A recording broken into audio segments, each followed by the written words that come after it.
नमो भक्ति प्रमोद श्रीपुरी पृष्ठस्वारपिने तदभिन्न प्रकाशये करुणामूर्तये नमः। कृष्ण भक्ति गुणख्यान तन्महात्म प्रचारन सदा सन्निष्ठरूपाय गर्भे प्रभावेन प्रभुपादरति चैव श्रीगुरः प्रेमसेविने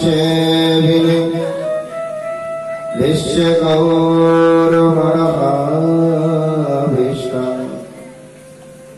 हरे नाम प्रचारिणे नौमि वदायनं देवं कृष्णशक्ति स्वरूपकम् प्रभुपाद प्रियैकान्त श्रीपुरी पृष्ठसेवकम् वंशाकल्पतरुभ्यश्च कृपासिन्धुभ्येव च पतितानां पावनेभ्यो वैष्णवेभ्यो नमो नमः।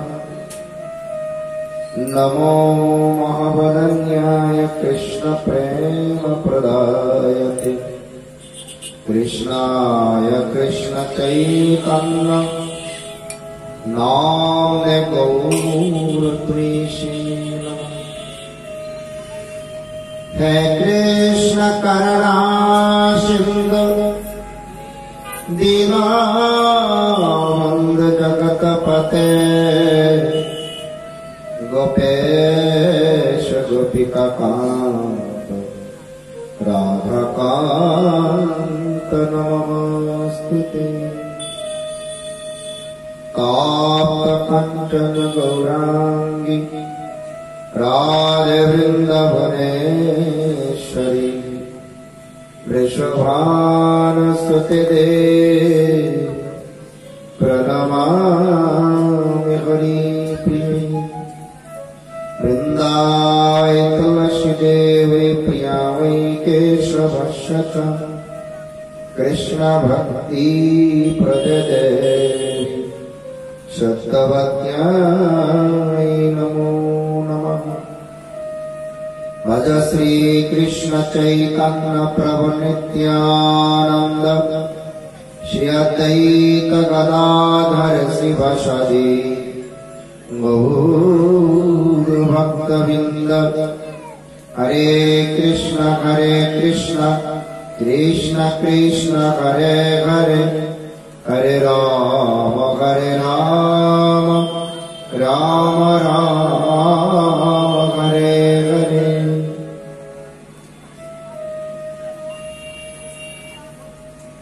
श्रीमद्भागवत चतुर्श्लोकी।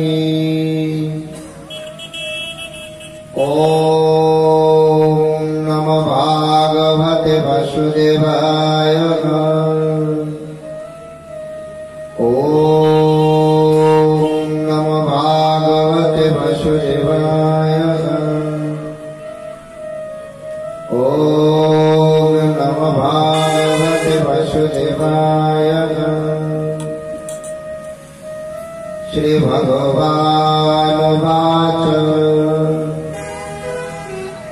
ज्ञानं परमगुह्यं यद्विज्ञानसमन्वितं सारहस्यं तदङ्गं च गृहानगदिकं मया। यवानहं यथा बभो यद्रूपगुणकरमकः तथैव तत्त्वविज्ञानम् अस्तु ते मदनुग्रहः। अहमेव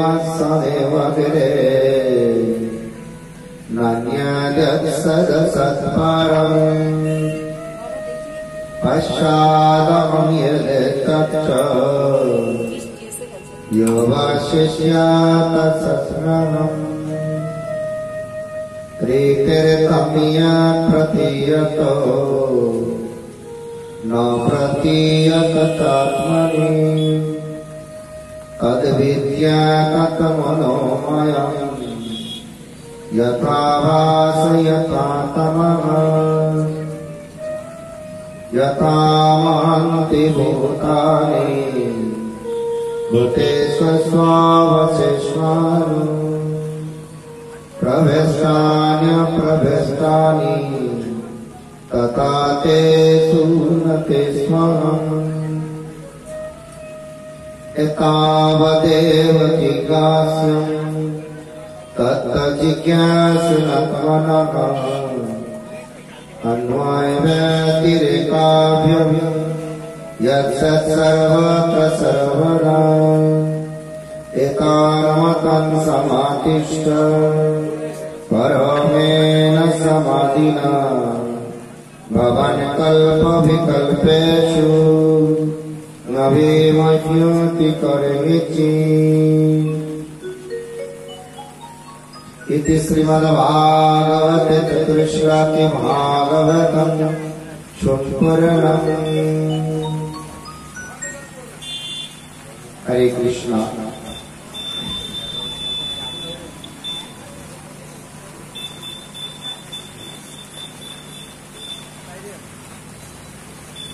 सर्वाग्रे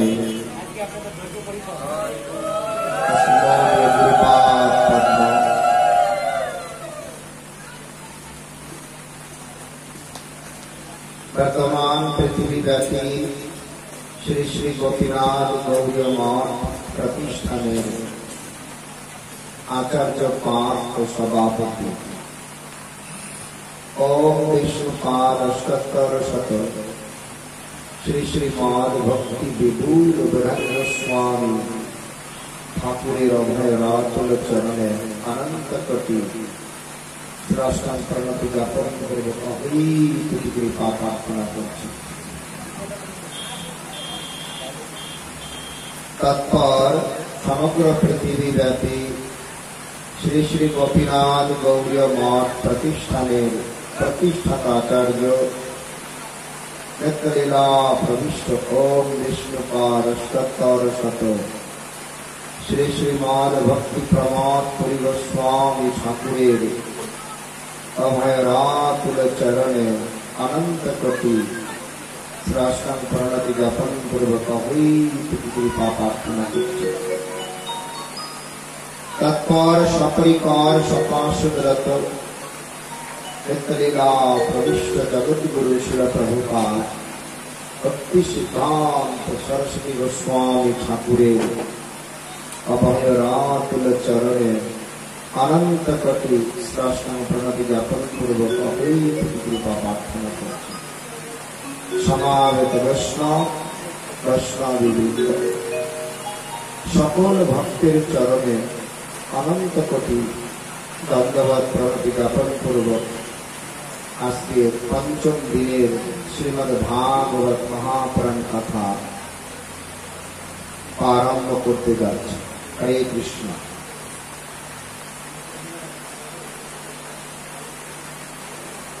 हरे नंदन कृष्ण कन्हैया लाल की श्रीमद् भागवत महापुराण की जय हो।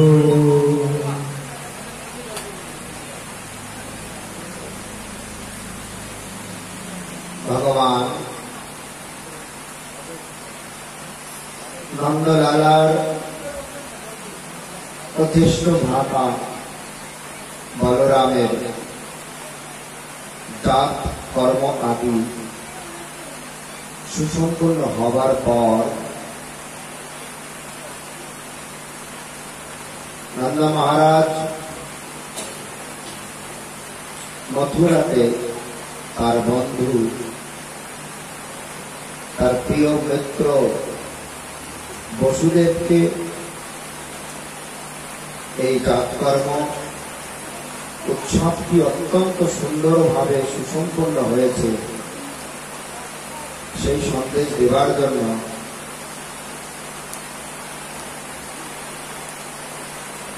তিনি মথুরাতে আসলেন। নন্দ মহারাজ মথুরাতে এসেছে, আর এর মধ্যে গোকুলে একটি ভয়ানক বিপদ হয়েছে। তবে বিপদ জলচক্ষে দেখলে, যেখানে স্বয়ং গোলক বিহারী গোবিন্দ বিরাজমান, সেখানে কখনো বিপদ হতে পারে না। এইভাবে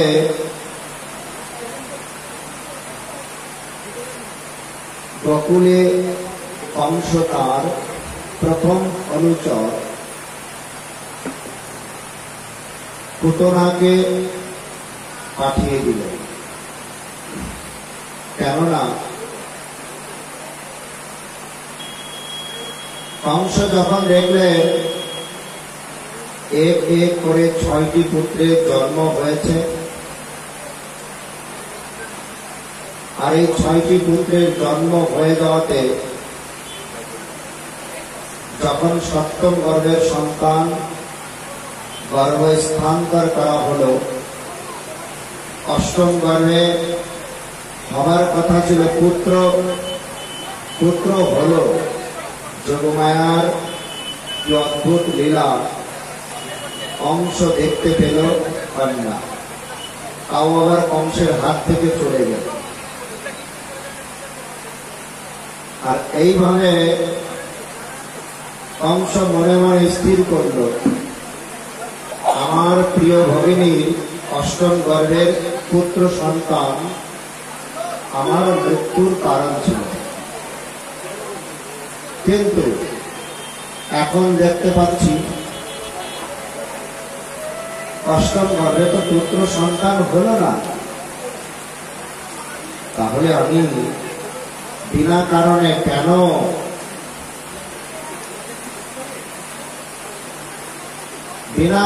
আমি কেন আমার ভগিনী পতিকে কারাগারে আবদ্ধ করে রাখব? আর তিনিও তার ভগিনীপতির প্রতি, বসুদেব দেবকীর প্রতি সহানুভূতিশীল হয়ে কারাগারে গিয়ে তাদের কারামুক্ত করে দিলেন। আর বসুদেবের কাছে তিনি ক্ষমা ভিক্ষা চাইলেন, হে বসুদেব, আপনি স্বভাবত সাধু স্বভাব,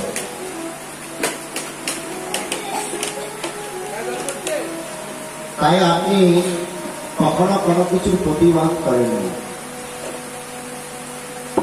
যখন আমি যেমন প্রতিবাদ, যেমন আমি অত্যাচার করেছি, অনাচার করেছি, আপনি তেমনটি মেনে নিয়েছেন।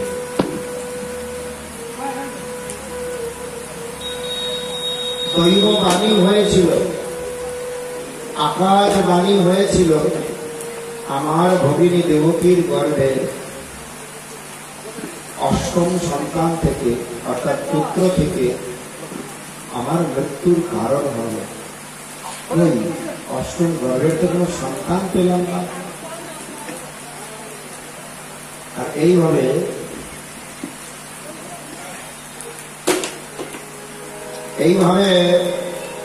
কংস নিজের ভুল বুঝতে পেরে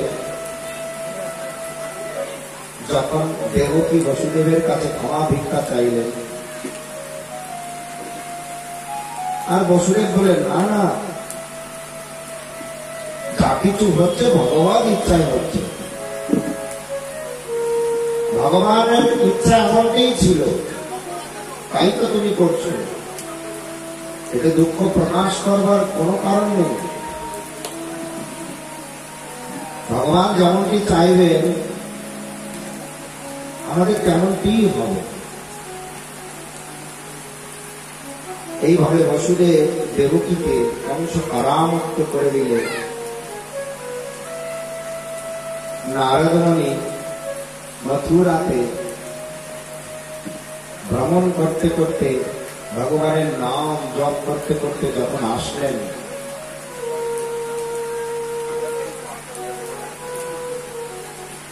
কংস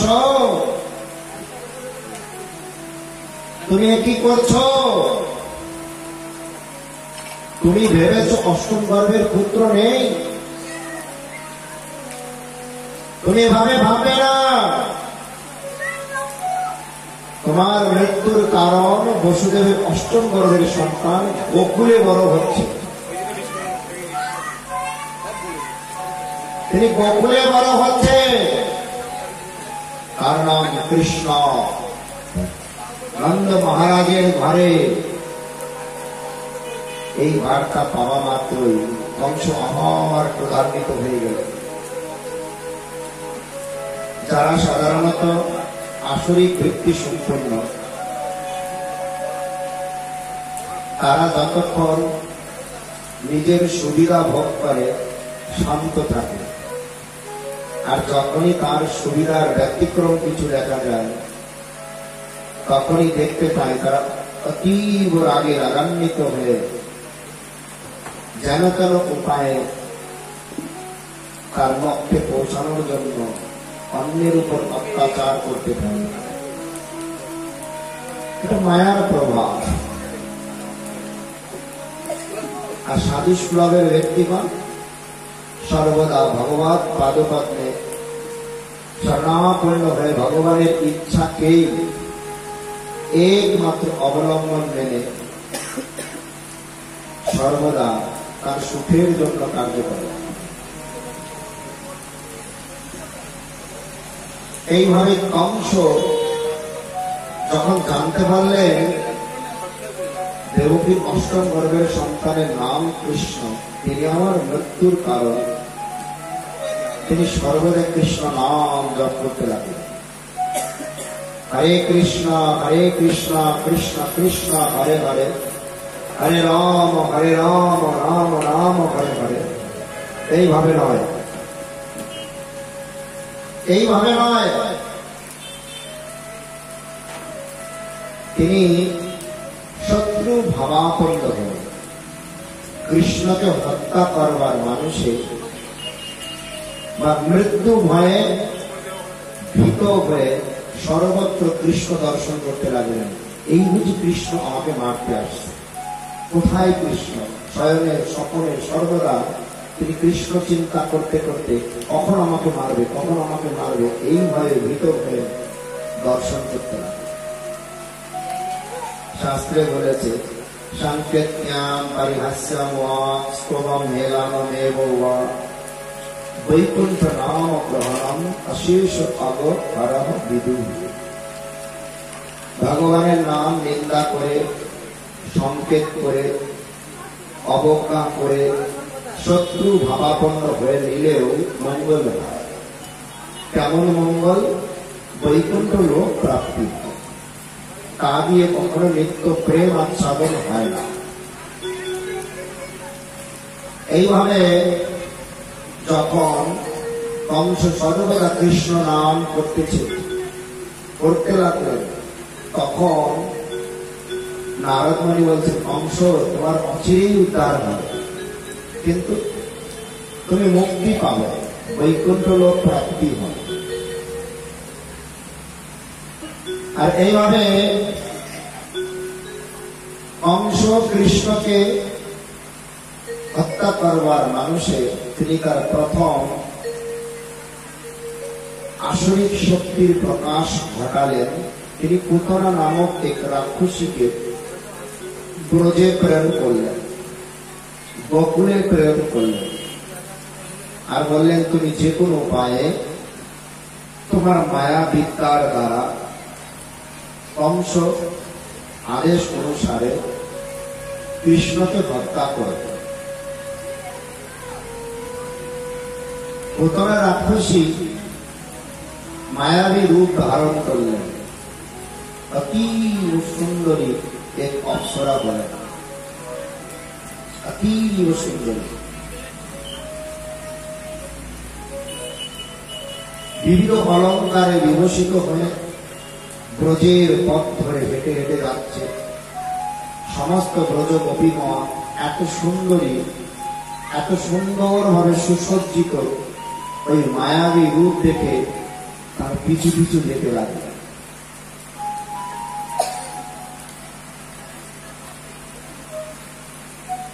তার পিছু পিছু যেতে লাগলেন। আর যেতে যেতে সেই পুত্রা রাক্ষসী তার লক্ষ্যে পৌঁছানোর জন্য নন্দ মহারাজের ঘরে গেল। নন্দ মহলে প্রবেশ করে মিষ্টি মিষ্টি ভাষায় যশোদা মাকে বললেন, ব্রজেশ্বরী,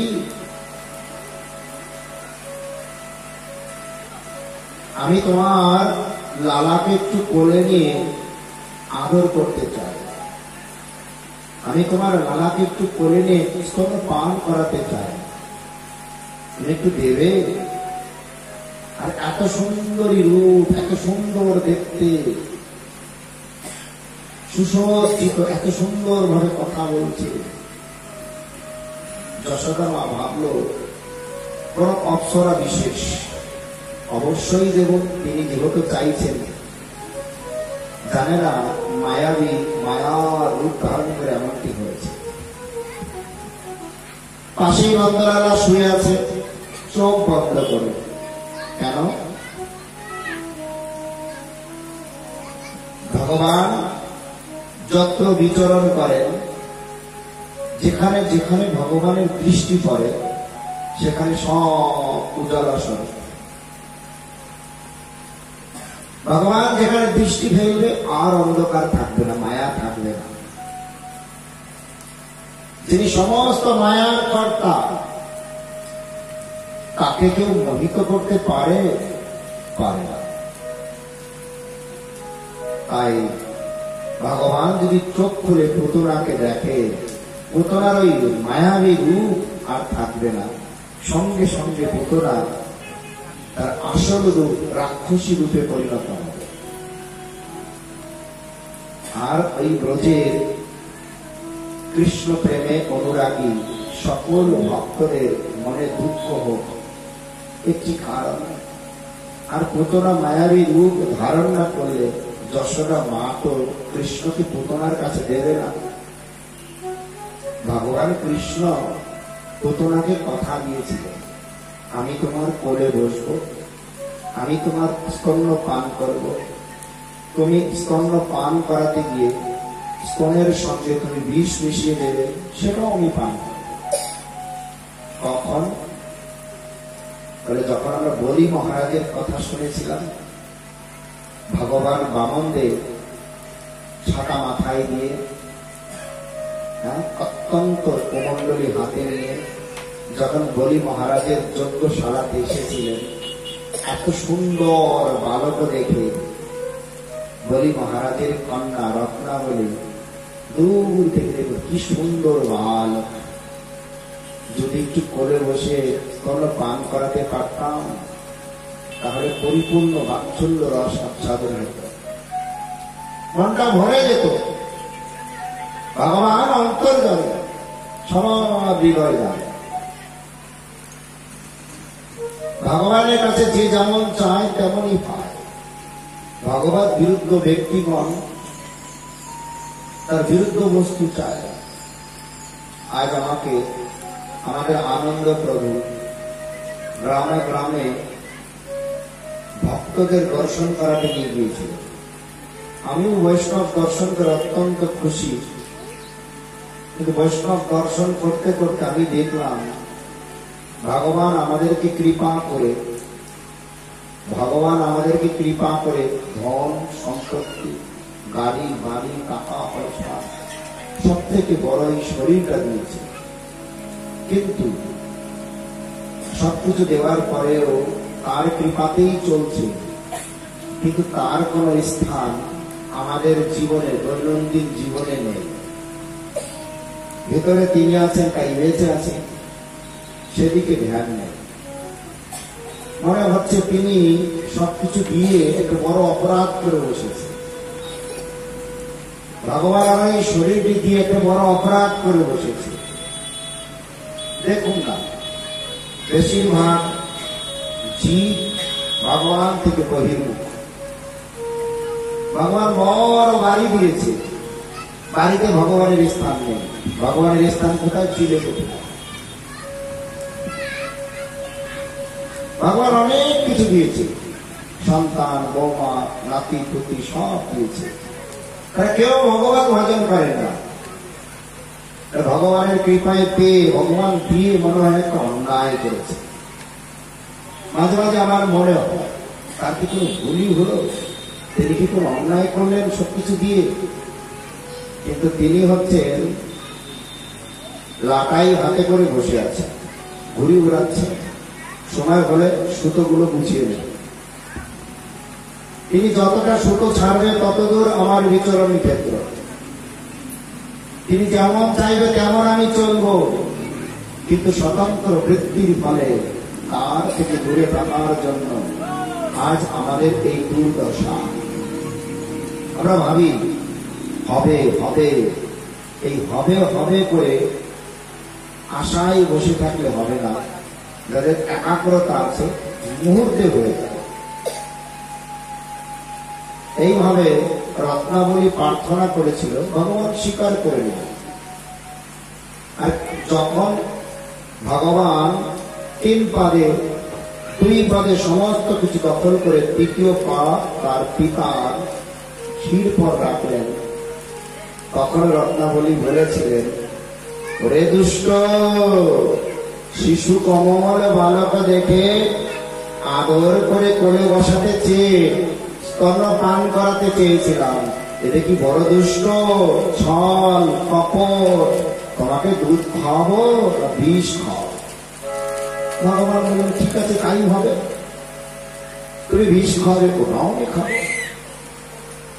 আর এইভাবে ওই রত্নাবলী এখন বৃন্দাবনে পুতনা রাক্ষসী রূপে জন্ম নিয়ে স্তনে কালকুট বিষ মিশিয়ে মায়ার বেশ নিয়ে ভগবানের কাছে এসছে। ভগবানও তার পদ্ম পলাশ লোচন বন্ধ করে বসে আছে, শুয়ে আছে। যশোদা মা নন্দলালাকে উঠে পুতনার কোলে দিলেন। পুতনা কত সুন্দর কোলে করেছে। কোলে করে যখন স্তন্য পান করাচ্ছে, ধীরে ধীরে ভগবান কৃষ্ণ এমন ভাবে চুষতে শুরু করেছে, ধীরে ধীরে পুতনা ঘর থেকে বেরিয়ে আকাশে চলে গেল, নিজের স্বরূপে এসে গেল। বিশাল দেহের পুতনা, বিশাল আকৃতির পুতনা। আকাশেই পুতনাকে ভগবান মেরে দিলেন। আর তার শরীরটি পড়লো, সমস্ত গাছপালা ভেঙে মনে হচ্ছে ওখানে কোনো বড় অঘটন ঘটল।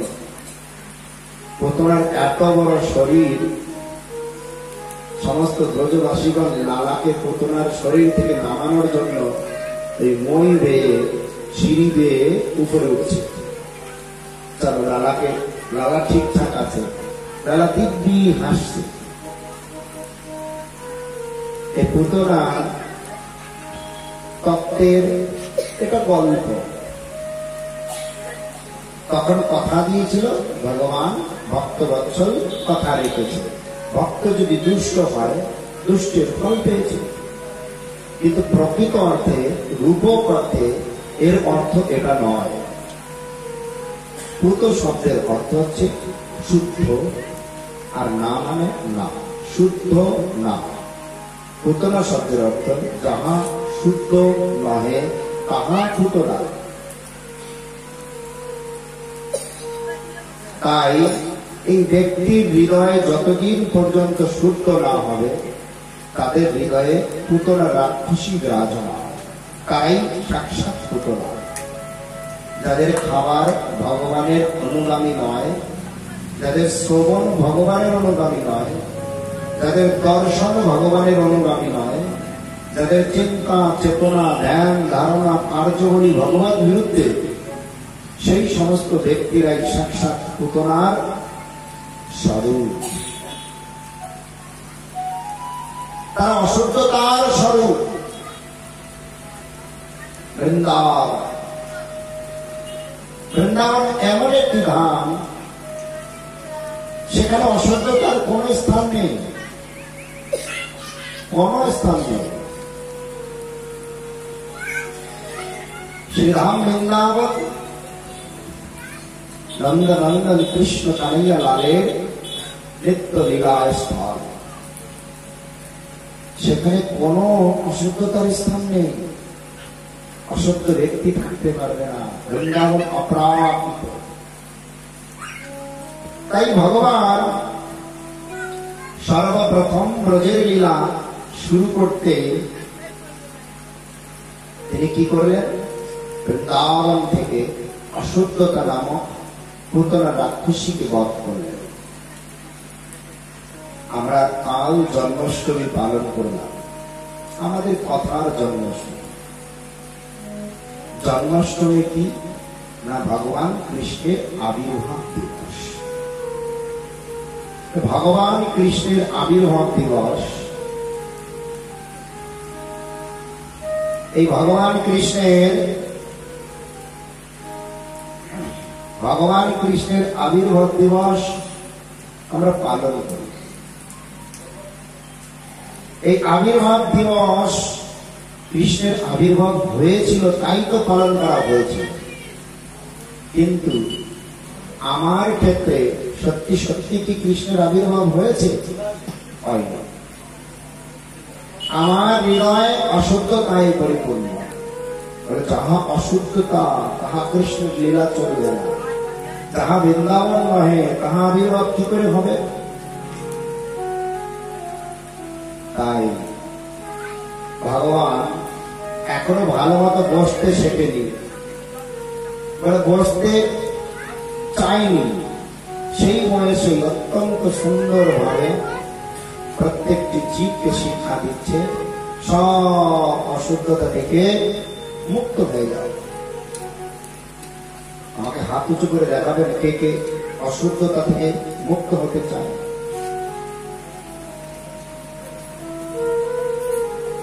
চেতদর্পণমার্জনম ভবমাধবাগ্নির্বাপনম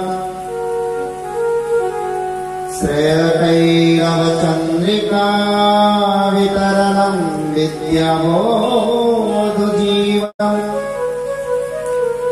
आनन्दं हृदिवर्धनं प्रतिपदं पूर्णामृतस्वादनं सर्वात्मसमर्पणं परं विजयते श्रीकृष्ण संकीर्तनम्। ওই কৃষ্ণ কলিযুগে এসে কলিহত জীবকে বলছে, হৃদয়টা যদি বৃন্দাবন বানাতে হয় তাহলে হরিনাম করতে হবে।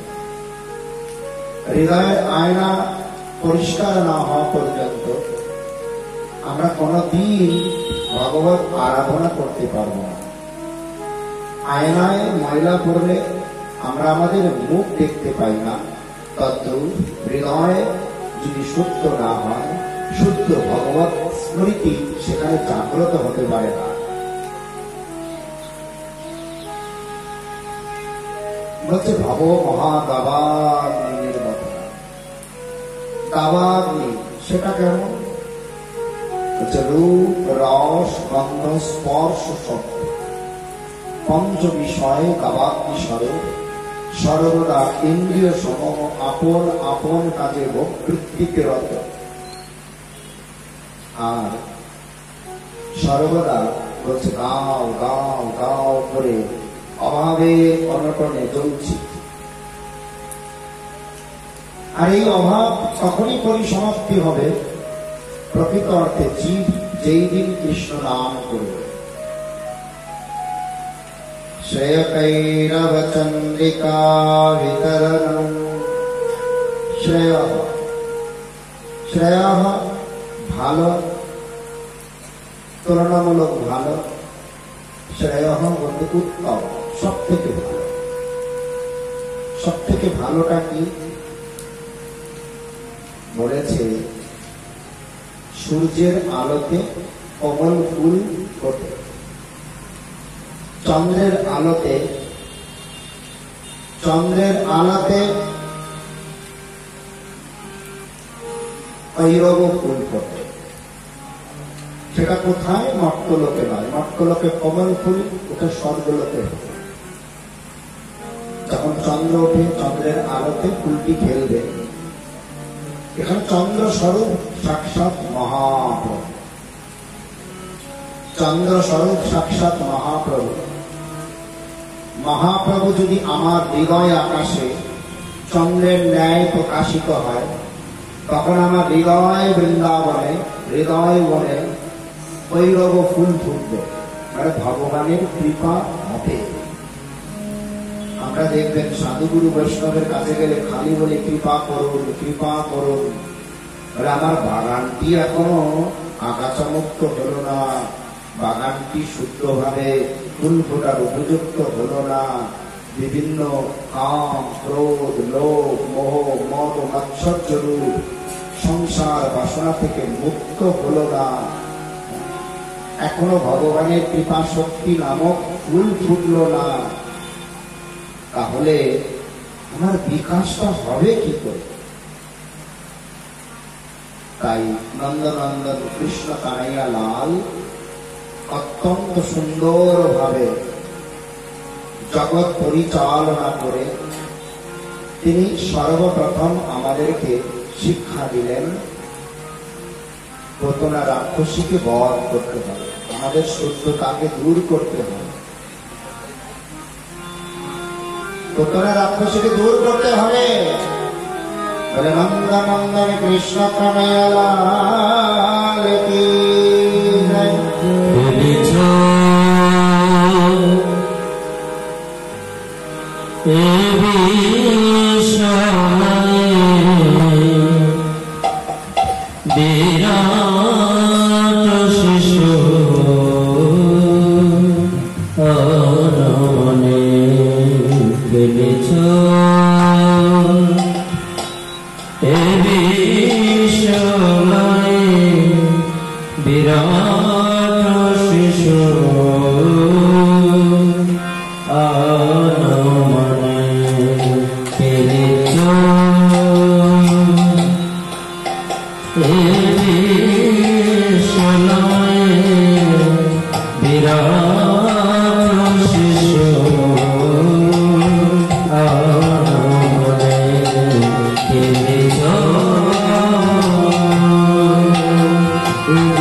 Namo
কলিযুগে সচিনন্দন গৌর হরি রূপে আবির্ভূত হয়ে অবতীর্ণ হয়ে কলিহত জীবকে তাদের সমস্ত পুতনা স্বরূপ স্বভাবকে দূর করবার জন্য হরে কৃষ্ণ মহামন্ত্র জপ করতে বললেন।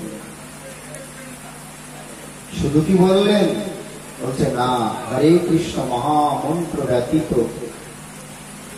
অন্য কোনো উপায়ে আমাদের উদ্ধার হবে না। নাস্তিব নাস্তিব নাস্তিব গতির অন্যথা, একমাত্র উপায় তিনি অবলম্বন করলেন। হরে কৃষ্ণ। ভগবান কৃষ্ণ কেন্দ্রিক শ্রীরাম বৃন্দাবন, ভগবান কৃষ্ণ কেন্দ্রিক সমস্ত ব্রজগোপীর প্রাণ। ভগবান কৃষ্ণ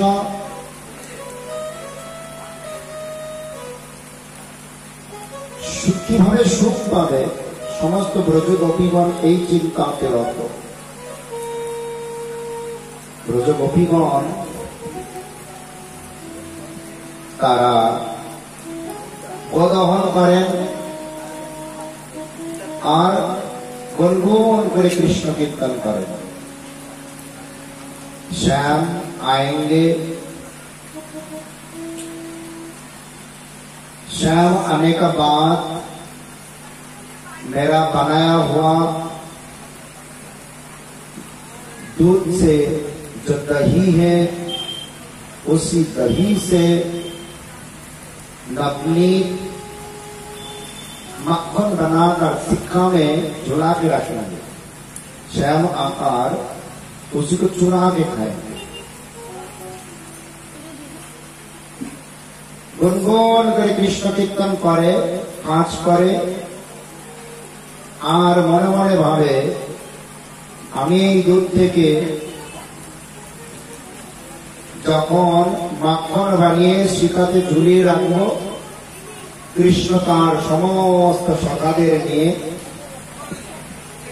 আসবে, চুরি করে সেই মাখন খাবে, তার সখাদেরকে খাওয়াবে, আর আমি শ্যামসুন্দরকে ধরবো, আর ধরে বলবো চোর চোর ধরেছি, মাখন চোরকে ধরেছি। আর যশোদা মায়ের কাছে নিয়ে যাবো অভিযোগ করব। তখন নন্দলালার সেই চুরি করার মুখের ভাবখানা দর্শন করব আর আনন্দিত হব। এই ভাব দর্শন করতে যখন গোপীগণ কৃষ্ণ চিন্তায় বিভোর হয়, তাদের সেবাতে রত, আর যখন শ্যামসুন্দরকে চোর অভিযোগে দোষী সাব্যস্ত করে ধরে যশোদা মায়ের কাছে নিয়ে যায়, শ্যামসুন্দর তখন সত্য বলে দেয়, আমি কি একা একা এসেছি? ওই শুরু থেকে শেষ পর্যন্ত আমার চিন্তন করতে করতে আমাকে ডাকছ, আর গেলেই চোর বানিয়ে দিচ্ছ। তখন সমস্ত গোপীগণ মাথা নিচু করে যার যার ঘরে চলে যাচ্ছে। আবার মাঝে মাঝে শ্যামসুন্দরের হাত ধরে যশোদা মায়ের কাছে নিয়ে যাচ্ছে, দেখো তোমার ছেলে আজ চুরি করেছে। আর ভগবান এত বড় দুষ্ট, সঙ্গে সঙ্গে কৃষ্ণ তার রূপ বদল করে সেই গোপীর রূপ ধারণ করে, মানে সেই গোপীর পুত্রের রূপ ধারণ করে যশোদা মায়ের সামনে প্রকট হয়ে যায়। যশোদা মা বলে, তোমার মাথা ঠিক আছে তো? তুমি কাকে ধরে এনেছো? কেন নন্দলালা শ্যামসুন্দর মাখন চুরি করে খেয়েছে? কাকিয়ে দেখো, কাকিয়ে দেখে তার নিজের ছেলে, তাকিয়ে দেখে তার নিজের ছেলে, আর লজ্জায় বলে, আমি ধরে আনলাম শ্যামসুন্দরকে, এখন হয়ে গেল আমার ছেলে। প্রধান্বিত হয়ে ছেলেটিকে নিয়ে যখন নিজের গৃহে যায়, প্রতিমধ্যে আমার শ্যামসুন্দর হয়ে যায়, আর এমন সুন্দর হাসতে থাকে, গোপীরাও তার এই দুষ্টিমিতে হাসতে থাকে। এইভাবে একদিন শ্যামসুন্দর মায়ের কোলে বসে দুগ্ধ পান করছে, কিন্তু তার দুগ্ধ পানে তৃপ্তি হয়নি। এর মধ্যে যশোদা মা রান্না করে উনুনের উপরে বসানো দুধ উতলিয়ে পড়ে যাচ্ছে, তার গন্ধ শুনে দৌড়ে শ্যামসুন্দরকে কোল থেকে নামিয়ে রান্নাঘরে যেতেই তিনি ক্রোধান্বিত হলেন। এই লীলাটির তাৎপর্য এটাই, এ সংসার কৃষ্ণময়, এ সংসার কৃষ্ণময়। যেখানে কৃষ্ণের সুখ নেই তাহা করলেও লাভ নেই। কৃষ্ণ দুগ্ধ পান করছে, তার থেকে বড় কোনো কার্য হতে পারে না। সেই কৃষ্ণকে বাদ দিয়ে তিনি সামান্য দুগ্ধের পিছনে পড়ে গেলেন। আর কৃষ্ণ অসন্তুষ্ট হয়ে সেখানে থাকা দধিমন্তন ভেঙে দিলেন হাঁড়িটা, সমস্ত নবনীত খেয়ে ফেললেন, সখাদেরকে দিলেন, ঘরে যাত্রীরা আরো বাড়লেন। যশোদা মা ফিরে এসে দেখে সব উলট পালট হয়ে গেছে, সব ভাঙা পড়া। তিনি রাগান্বিত হয়ে এত বড় সর্বনাশ দেখে নন্দলালাকে ধরে উখলের সঙ্গে বাঁধতে চাইলেন। ঘরে যত দড়ি ছিল বাঁধতে লাগলেন, কিন্তু দড়ি 2 ইঞ্চি 2 আঙ্গুল কম পড়ে গেল। এটা কেন হচ্ছে? এই 2 আঙ্গুল দড়ি কম পড়ার তাৎপর্য হচ্ছে যে কেউ ভগবানকে বন্ধন করতে পারবে না। কি বন্ধন? দড়ি দিয়ে বন্ধন নয়, প্রেমের বন্ধন, ভক্তির বন্ধন। কিন্তু সেই ভক্তি পরিপূর্ণতা লাভ তখন হবে এক আঙ্গুল স্বরূপ ভগবত ইচ্ছা, আর দ্বিতীয় আঙ্গুল স্বরূপ ভক্তের একান্ত স্থিরতা, প্রচেষ্টা, একাগ্রতা। ভক্তের একাগ্রতা, ভগবত ইচ্ছা দুয়ের মিলন হলে তখন ভগবান ভক্তের বন্ধন স্বীকার করে। আর এই অবস্থাতে পৌঁছানোর জন্যই জীব অনাদিকাল থেকে ভজন করে যাচ্ছে। যারা যত দ্রুত কৃষ্ণকে এই একাগ্রতা আর ভগবত কৃপা পাচ্ছে, তারা তত দ্রুত ভগবানকে পাচ্ছে। শ্রীরাম বৃন্দাবনে একবার ভগবান কনৈয়ালাল বাল গোপাল রূপে সুরেন প্রভুর বাড়িতে সেবিত হচ্ছে। জানি না সুরেন প্রভু কোথায়, তার পরিবার কোথায়, দিব্য মূর্তি হয়তো আমাদের চোখে পড়ছে না, এখানেই আছে, কথা ছেড়ে তো কোথাও থাকবে না। তো এইভাবে যখন এই বাল গোপালকে এক গৃহিণী মাতা বাড়িতে এনেছে, সেই সঙ্গে ওই বাড়িতে ছোট্ট একটি বাল গোপাল স্বরূপ তার সন্তানও আছে, দুজন সমবয়সী। যেই দিন থেকে গোপাল গৃহে ঢুকেছে, ছেলেটি লক্ষ্য করছে মার আগের মতন আমাকে ভালোবাসে না, আমার ভালোবাসাটাই গোপালের সঙ্গে আদাদি হয়ে গেছে। গোপালের স্নান করানো, গোপালের খাওয়ানো, গোপালের জন্য রন্ধন করা, গোপালকে আগে খাওয়ানো, আমাকে যা দেয় সে আগের মতন আমাকে বানাতো আর আমাকে দিত। সব কিছুর আগে গোপাল, সব কিছুর আগে গোপাল। বালকটি ধীরে ধীরে ধীরে ধীরে ভিতরে ঈর্ষা করতে লাগলো। আর এইভাবে একদিন মা বলল, তুমি যমুনা থেকে জল এনে রাখবে, আমি একটু কাজে যাচ্ছি। আর তিনি মনে মনে বললেন, সবকিছুর আগে খাবে গোপাল, জলটা আমি আনতে যাব। তুমি গোপালকে আগে রন্ধন করে খাওয়াবে, গোপালের সেবাটা আগে করবে, সবকিছুর আগে আগে গোপাল। মা চলে যেতেই গোপালকে বলছে, খাবার বেলায় তো সবকিছু লেবার বেলায় তো আগে আগে চলো জল নিয়ে আসি, জলটা আনার বেলায় আমি কেন আগে যাবো? বলেছে মা আমি যাবো, তুমি আগে চলো। এইভাবে গোপালও সৎসংগ রূপ ধারণ করে কলস নিয়ে জল আনতে গেছে। জলে নিয়ে এসেছে, আর জল নিয়ে আনতে আনতে ওই যমুনায় স্নান করে সমস্ত পোশাকও ভিজিয়ে ফেলেছে। ইতিমধ্যে মা ঘরে এসে দেখে গোপালের পোশাক ভেজা। জিজ্ঞাসা করছে, লালা তুমি নিশ্চয়ই দুষ্টুমি করেছো, তুমি তো গোপালকে পছন্দ করো না, তুমি জল ঢেলে দিয়েছ?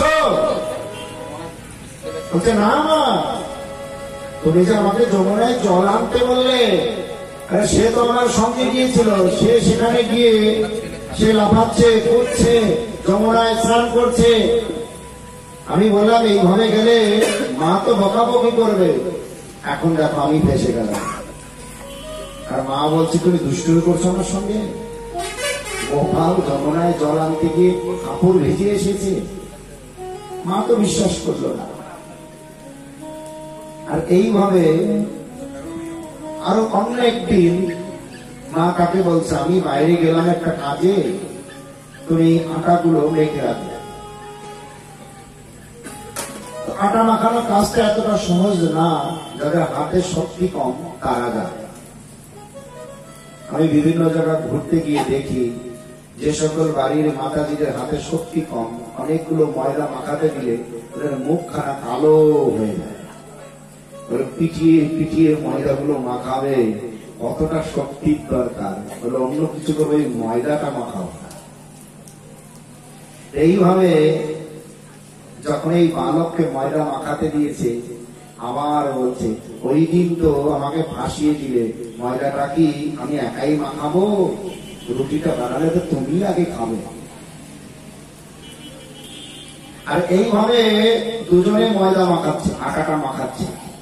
আর যখনই মা ঘরে আসবে, গোপাল মজা করে কতগুলো আটা তার মাথায় ছিটিয়ে দিল। মা ঘরে এসে দেখে সমস্ত গোপালকে আটা ছিটিয়ে একদম সাদা করে দিয়েছে। করেছ কি? আমি করিনি, নিজে নিজে করেছে। আমি বলেছি আটা মাখাতে, সে আটা মাখাতে মাখাতে আটা তুলে নিজের মাথায় ছিটিয়ে নিচ্ছে। আমি কি করব? এইভাবে মা তো বিশ্বাস করলো না, তোমাকে তো আর কোন সেবায় দেওয়া যাবে না, তুমি গোপালের সঙ্গে এমন দুষ্টুমি করো, তিনি ভগবান, তিনি অনন্ত ব্রহ্মাণ্ডের প্রাণনাথ, এটা করতে নেই। শুনছে না। পরবর্তী দিন মা তাকে আবার বলেছে, তুমি এক কাজ করো না, কিছু জ্বালানি কাঠ নিয়ে আসবে। এখন তিনি বলছে, অত দূর থেকে জঙ্গলের পথে আমি কাঠ আনবো, কি করে আনবো, কি করে আনবো?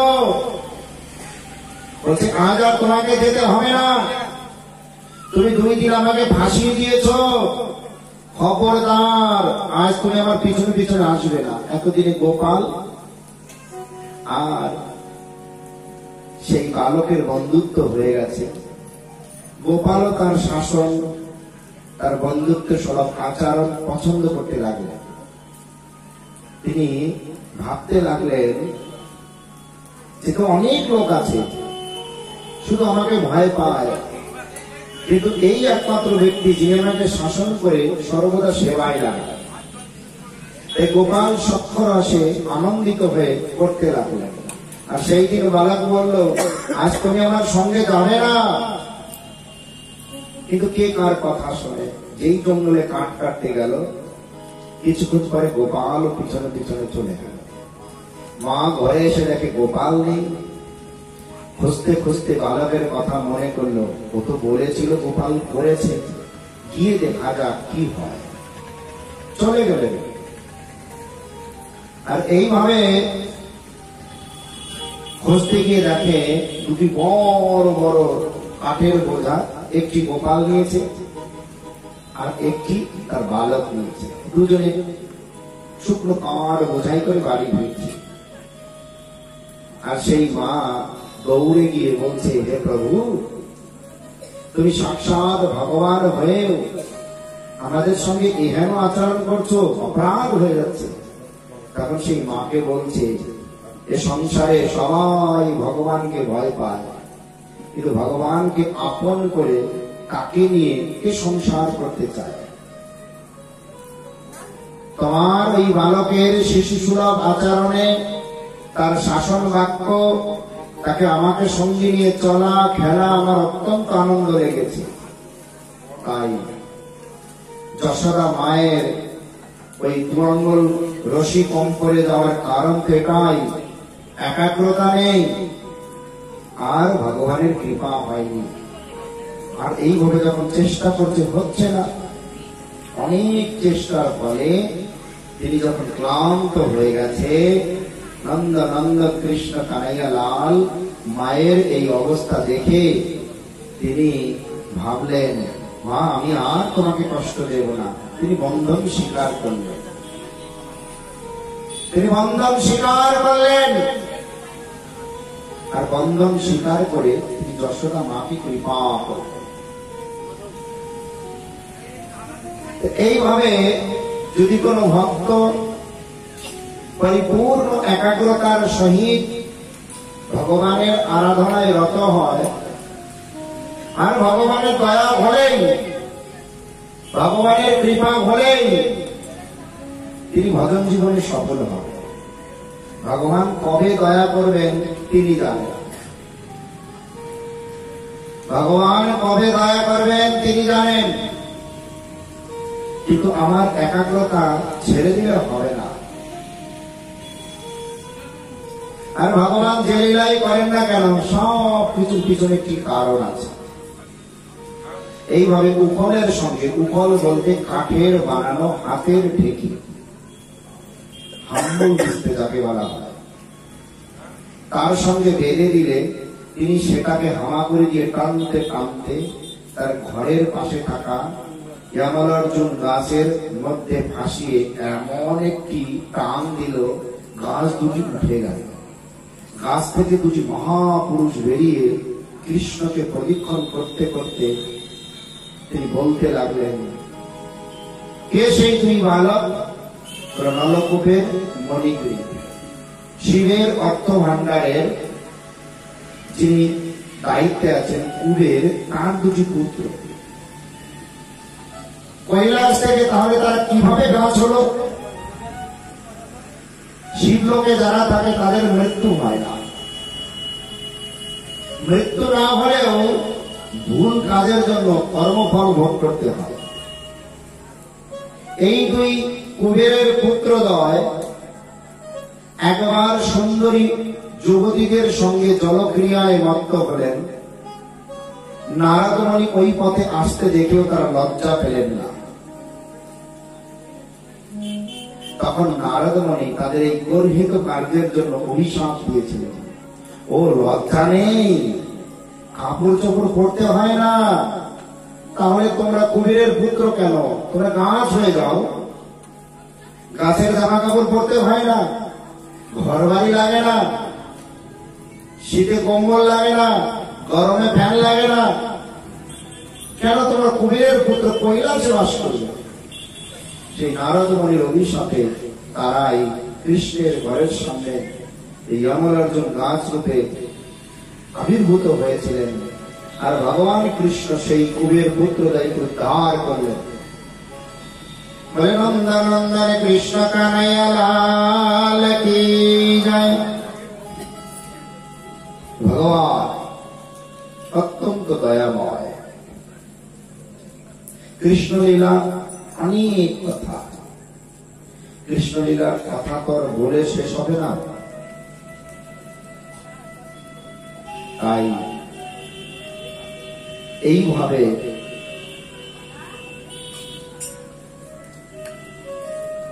একবার ব্রজে ভগবান কৃষ্ণ তার সমস্ত সখাদের সহিত কোথায় গেলেন? না, গোচরণ করতে করতে যখন মথুরার পাদদেশে, মথুরার কাছে চলে আসলো গোবর্ধনের তটে, সমস্ত সখাগণ বললেন, সখা আমরা না ক্ষুধার্ত অনুভব করছি, কিছু প্রসাদের নৈবেদ্যের আবশ্যকতা আছে, যাও পাশে ওখানে যাজ্ঞিক ব্রাহ্মণের পত্নীগণ গেলেই তোমরা নৈবেদ্য নিয়ে আসতে পারবে। যাজ্ঞিক ব্রাহ্মণ বলতে যে সকল ব্রাহ্মণগণ নিষ্ঠার সহিত প্রতিদিন ভগবান বিষ্ণুর উদ্দেশ্যে আগে যজ্ঞাদি করবেন, তারপরে তারা প্রসাদ পাবেন, সেই সমস্ত ব্রাহ্মণদেরকে যাজ্ঞিক ব্রাহ্মণ বলা হয়। তো তারা এই যাজ্ঞিক ব্রাহ্মণগণ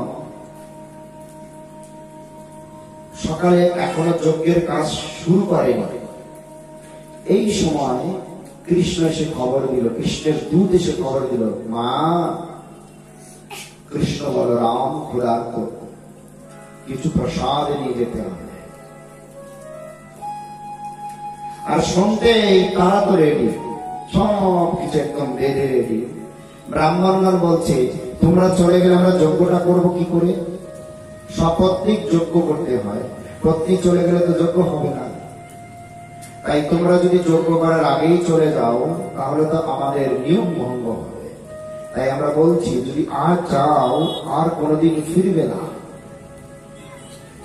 যাবে তো যাবেই। সমস্ত গোপীগণ কানা ঘোষা করছে, সমস্ত গোপীগণ কানা ঘোষা করছে, কি করবো? যাবো, যাবো না, যাবো, যাবো না।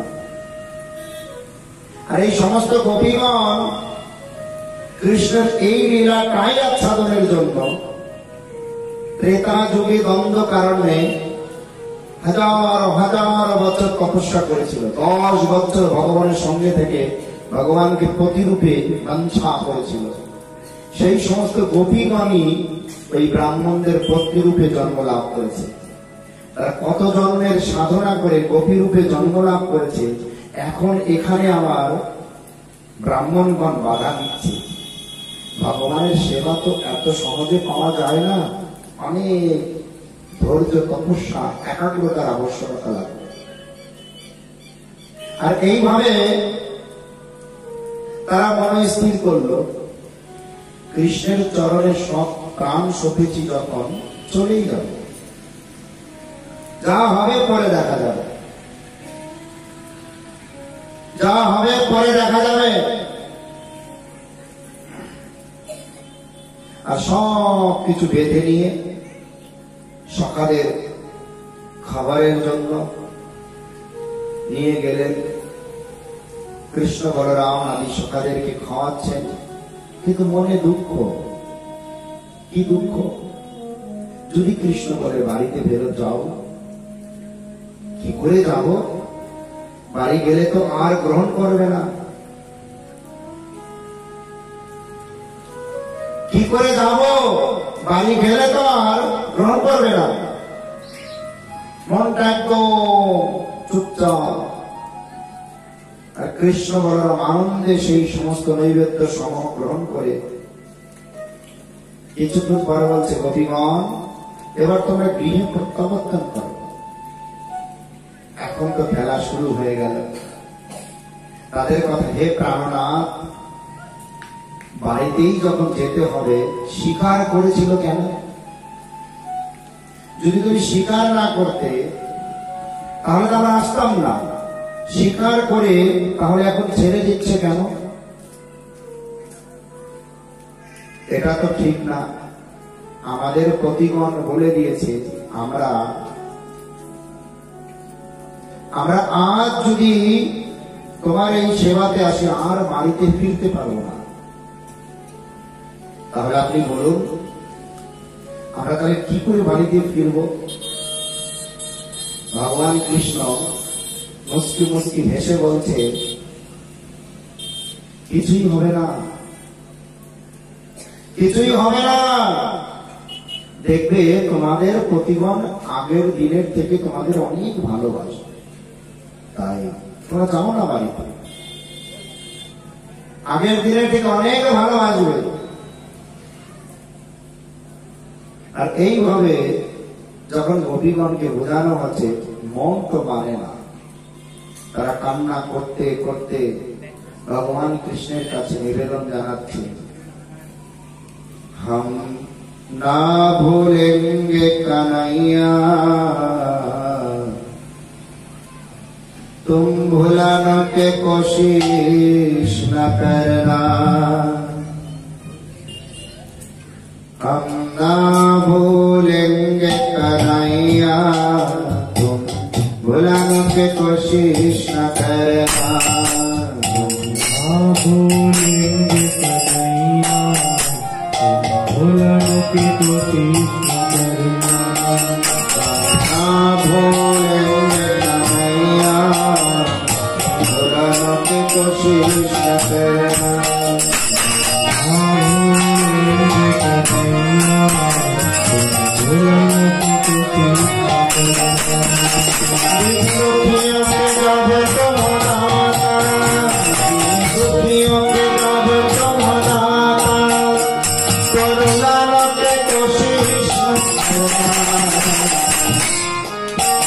हम ना भूलेंगे कन्हैया तुम भुलाने की कोशिश न करना, भूलेंगे कन्हैया भुलाने की कोशिश न करना,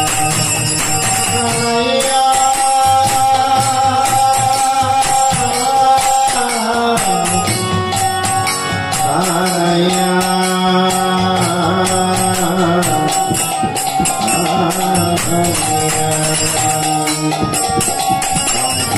भूलेंगे कन्हैया तुम भुलाने की कोशिश न करना, भूलेंगे कन्हैया भुलाने की कोशिश न करना,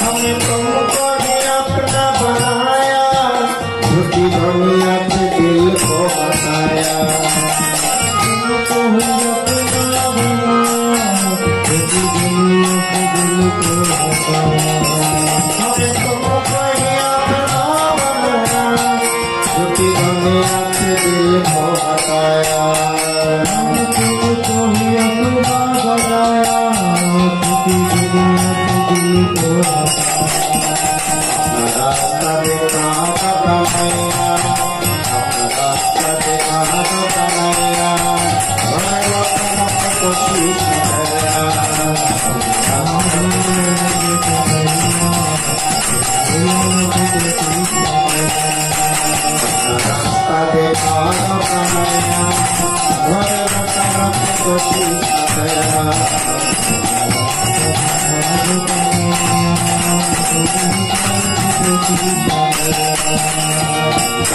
भूलेंगे कन्हैया तुम भुलाने की कोशिश न करना,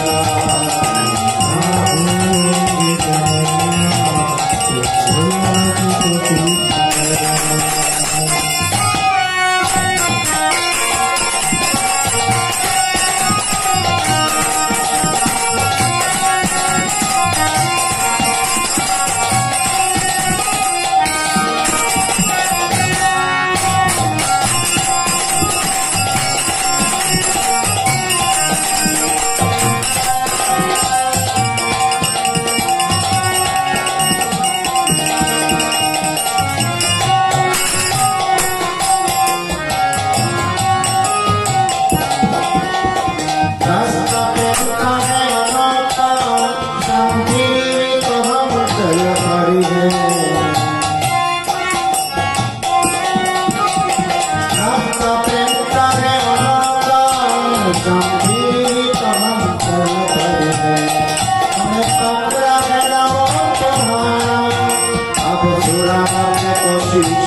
जिसका कोई नहीं होता तू है, जिसका मैं तुम्हें रखा है, तू है, जिसका मैं रखा है, बहुत धन्यवाद कन्हैया,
Hare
আশ্বাস দিয়ে বারবার গোপীগণকে বললেন, ভয় নেই, তোমরা গৃহে গেলে দেখবে অন্যান্য দিনের থেকেও তোমাদের পতিগণ তোমাদেরকে বেশি ভালোবাসে।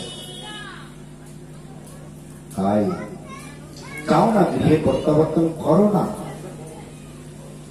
অনিচ্ছা সত্ত্বেও গোপীগণ যখন গৃহে আসলেন, সত্যি সত্যি দেখেন সমস্ত ব্রাহ্মণগণ পত্নীদের জন্য পথ চেয়ে অপেক্ষা করছে। তারা তো অবাক, এমনটি কেন হচ্ছে? ভগবান এই লীলার দ্বারা বুঝিয়েছেন সব কিছুর মূল ভগবান, তিনি খুশি তো জগৎ খুশি, তিনি খুশি তো সব খুশি। ভগবান খুশি, পতিগণ প্রথমে বাধা দিয়েছিলেন, ফিরে এসে দেখে সবাই খুশি। আর পত্নীগণ এখানে অবস্থা দেখে বিচার করছে এমনটি কেন? বলছে, তোমরা চলে যাবার পরে ভাবলাম আমরা যে যজ্ঞ করব, যজ্ঞের পুরুষ তো এই কাপড়ে ওই নন্দলালা রূপে জন্ম লাভ করেছে। যাকে যজ্ঞ করব তার সেবা থেকে বঞ্চিত করে আর কাকে যজ্ঞ করব? যজ্ঞ পুরুষের সেবা থেকে বঞ্চিত হয়ে যজ্ঞ করলে যজ্ঞ সুসম্পূর্ণ হবে না। এই নন্দনন্দন কৃষ্ণ কানাইয়া লাল কলিযুগে এখন নাম রূপে অবতীর্ণ হয়েছে। যদি কোনো যজ্ঞ করতে হয় নাম যজ্ঞ করতে হবে। হরে কৃষ্ণ কৃষ্ণ কৃষ্ণ হরে হরে, হরে রাম রাম রাম হরে হরে। এই নাম যজ্ঞের দ্বারাই কলিহত জীবের নিত্য মঙ্গল হবে। এছাড়া দ্বিতীয় কোন মার্গ নেই, রাস্তা নেই। তবে এটাও মনে রাখতে হবে, নাম যজ্ঞে ব্রতী ভক্তগণ স্বভাবে কোমল হয়। ভগবান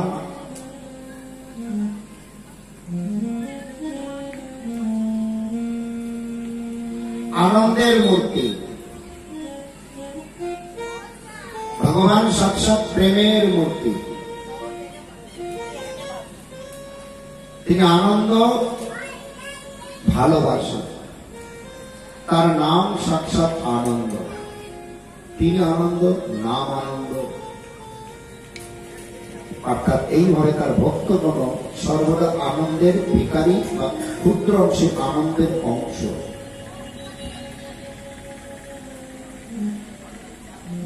সেই আনন্দ জীবনে গ্রহণ করবার পর যদি আমরা এমন দেখি যে আনন্দের মধ্যে কোনো ব্যতিক্রম দোষ লেগে গেছে,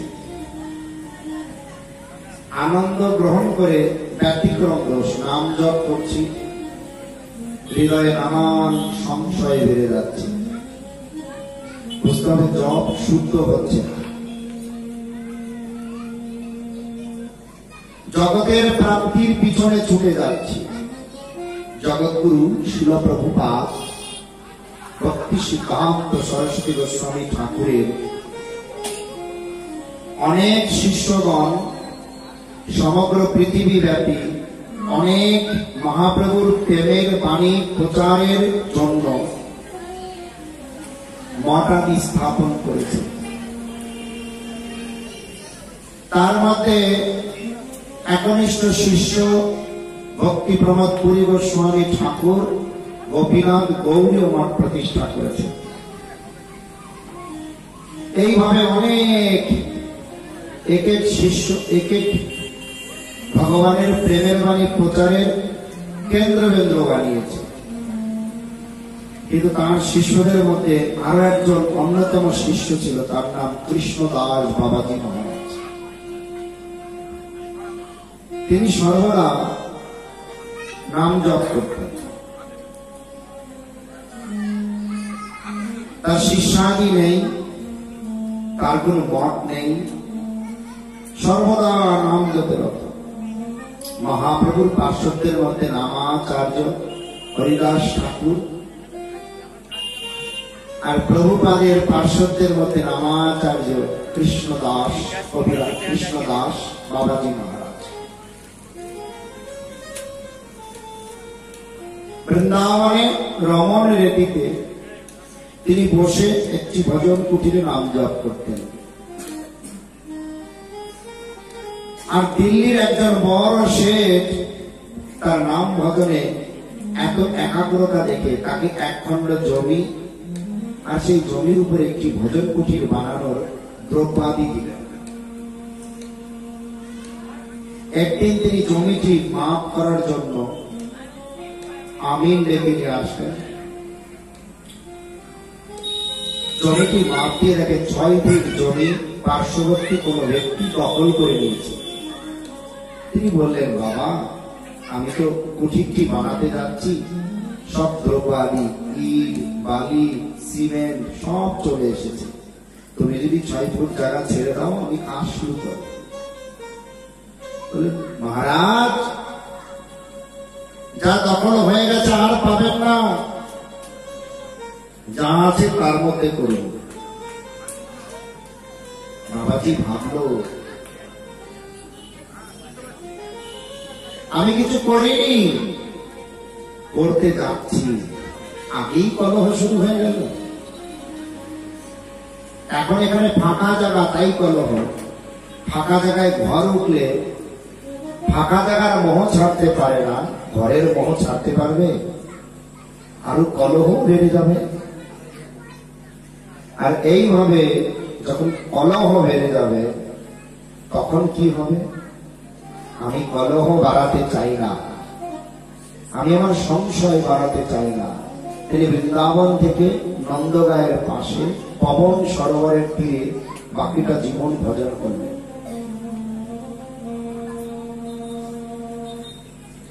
সেই তার সমাধির উপরে তার আর একজন একনিষ্ঠ শিষ্য নিত্যলীলা প্রবিষ্ট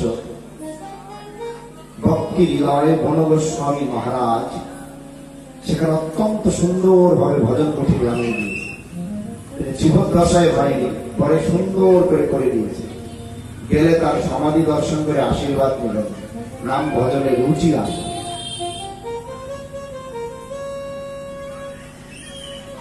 তাহলে কি এটাই বোঝাতে চাচ্ছি যে মঠ মন্দির মানেই কলহ? না, বৈভব যেখানে, বৈভবের আসক্তি যেখানে, সেখানে কলহ। বৈভব কলহ না, বৈভবের আসক্তি যেখানে বিদ্যমান, আমার আমার আমার আমার লোক, আমার বাড়ি, আমার ঘর, আমার সংস্থান, আমার মন্দির, আমার সব, আমিটা কার? কৃষ্ণ। সব কার? কৃষ্ণ। তখন এই আসক্তি দোষে ব্যক্তির চিত্তে কি হয়? জগতের বস্তু প্রাপ্তির আকাঙ্ক্ষা এত প্রবল হয়, আর সেই বস্তু পাওয়ার জন্য যা খুশি করে, পাপকে ভয় পায় না, অপরাধকে ভয় পায় না, তার নাম ভজন থেকে দূরে গিয়ে নিজের মন গড়া সিদ্ধান্তে যা খুশি তাই করতে থাকে। তাই মোহ হলে আমাদের বিনাশ। সেই মোহ থেকে মুক্ত হবার জন্য ভগবান সর্বদা শুদ্ধ বৈষ্ণবের আনুগত্যে নাম সংকীর্তন করতে বলেছেন। শুদ্ধ বৈষ্ণবের কৃপা হলে ভগবত প্রাপ্তি হয়। কিভাবে?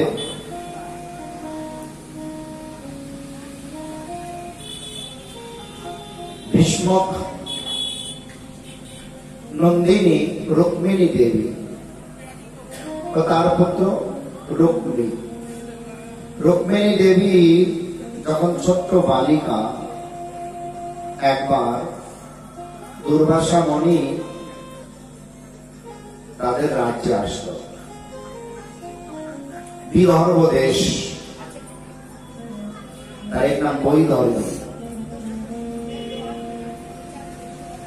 বিদর্ভ নন্দিনী রুক্মিণী দেখতে অত্যন্ত সুন্দর,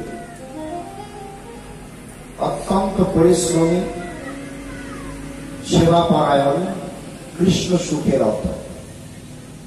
দুর্বাসা মুনিকে তিনি একদম নিষ্ঠার সঙ্গে সেবা করলেন এবং কার মুখ থেকে তিনি কি করলেন?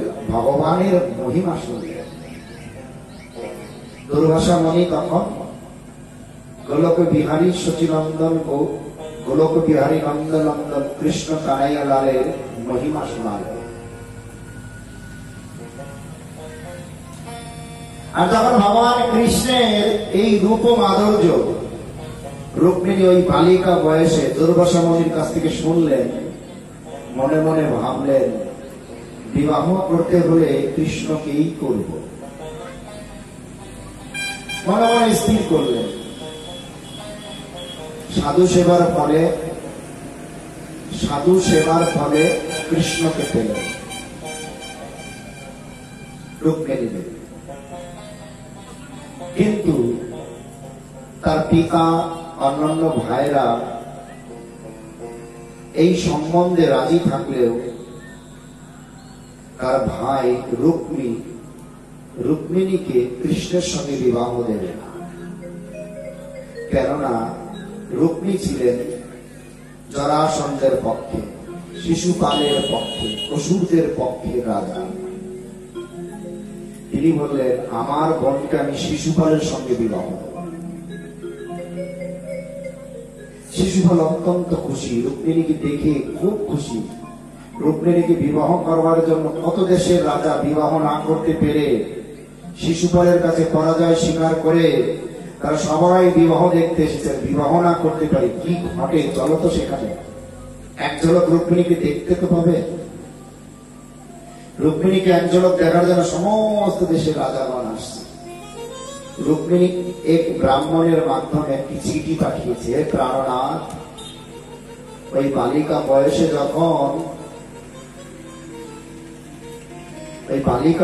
যখন দুর্বাসা মুনির মুখারবিন্দ থেকে তোমার কোন মহিমা শ্রবণ করেছি, তখনই আমার সর্বস্ব তোমার পাদপদ্মে অর্পণ করেছি।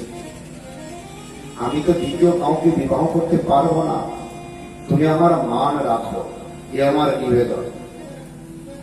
আমার বিবাহের আগেই তুমি আমাকে আমার রাজ্য থেকে উঠিয়ে নিয়ে যাও, অন্যথায় আমি আমার শরীর ছাড়তে বাধ্য। চিঠিটি ব্রাহ্মণ নিয়ে দ্বারকাতে গেলেন, কৃষ্ণের হাতে পৌঁছালো। বিবাহের দিন চলে এসেছে, ব্রাহ্মণ আর ফেরে না, দুশ্চিন্তা বেড়ে যাচ্ছে। এদিকে বিবাহের আগে তাদের রাজ্যের নিয়ম কুলদেবী অম্বিকা দেবীর মন্দিরে আশীর্বাদ আদি সম্পন্ন করা, তার আয়োজন চলছে। রুক্মিণীকে সুন্দরভাবে সুসজ্জিত করা হয়েছে। অম্বিকা মন্দির মানে দুর্গা দেবীর মন্দিরে যাবে, সেখানে আশীর্বাদ নেবে বিবাহের পূর্ব প্রস্তুতিতে। তারপরে বিবাহ হবে। রাজ্য ভরা সমস্ত দেশের রাজকন্যারা সবাই দাঁড়িয়ে আছে, এই আশীর্বাদ কার্যে রুক্মিণী বাইরে আসবে, সবাই দেখবে, সবাই দেখবে। বলে কেমন? গাছের ডালে একটি কাওয়া এক টুকরো মাংস নিয়ে বসে আছে, নিচে অনেক ক্ষুধার্ত হায়না বা শিয়াল কাকের দিকে তাকিয়ে আছে, গাছে তারা উঠতে পারছে না, কখন পড়বে আর আমরা সবাই খাবো। তাই মনে মনে সবাই রুক্মিণীকে বিবাহ করতে চায়। তিনি তো সাক্ষাৎ লক্ষ্মী দেবী, তাকে কি আর জগতের কেউ বিবাহ করতে পারে? কিন্তু ব্রাহ্মণকে পাঠানো হয়েছে, রুক্মিণীর মনে শান্তি নেই, ব্রাহ্মণ তো আসে না। বিশাল পরীক্ষা, কি হবে? আর তখন হঠাৎ কে যেন বলল ব্রাহ্মণ এসেছে, আর ব্রাহ্মণ এসে রুক্মিণী দেবী খবর দিল, হ্যাঁ তোমার আরতি ভগবান কৃষ্ণ, দ্বারকেশ্বর ভগবান কৃষ্ণ রেখেছে, তিনি আসবেন, তুমি প্রস্তুত থাকো। আর এর মধ্যেই কৃষ্ণ বলরাম সেই বিবাহে যোগদান করলেন, শিশুপালের সঙ্গে বিবাহ হবে।